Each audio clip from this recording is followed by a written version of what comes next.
আমি ওই ব্যক্তিকে জান্নাতের আঙ্গিনায় একটা ঘরের গ্যারান্টি দেই যে ব্যক্তি তর্ক করার সময় নিজে হক এটা জেনেও সে তর্ক থামিয়ে দেয়।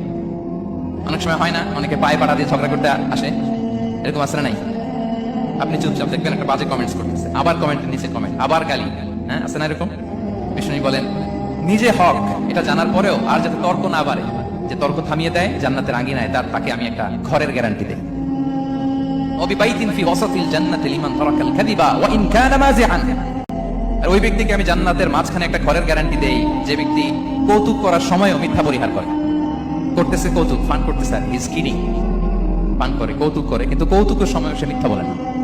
এই স্বভাব যাদের, তাদেরকে আমি জান্নাতের মাঝ বরাবর একটা ঘরের গ্যারান্টি দেই।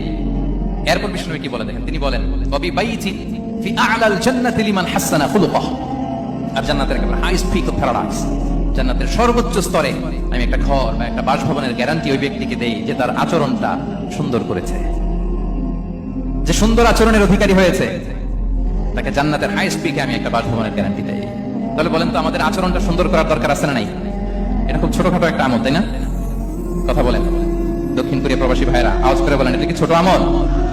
দেখলে সালাম দিব, সুন্দরভাবে কথা বলবো, ভালো উইশ করব, হ্যাঁ, হিংসা জিঘাংসা অহংকার থেকে মুক্ত থাকবো, খিটখিটে মেজাজের হব না, অলওয়েজ স্মাইলিং ফেস থাকবে আমার, হৃদ্যতাপূর্ণ আচরণ। এই কাজটা কি ছোট আমল? আওয়াজ করে বলেন এই আমলটা কি ছোট না বড়? প্রিয় ভাইরা, বিষ্ণু ইসলাম সবার সাথে এরকম মাধুর্যতাপূর্ণ আচরণ করতেন, ছোট থেকে বড়, নারী থেকে পুরুষ, বন্ধু থেকে শত্রু, সবার সাথে সুন্দর আচরণ করতেন। এবং তার এই চমৎকার আচরণে মুগ্ধ হয়ে তার অনেক শত্রু মুহূর্তে তার বন্ধুতে পরিণত হয়েছে।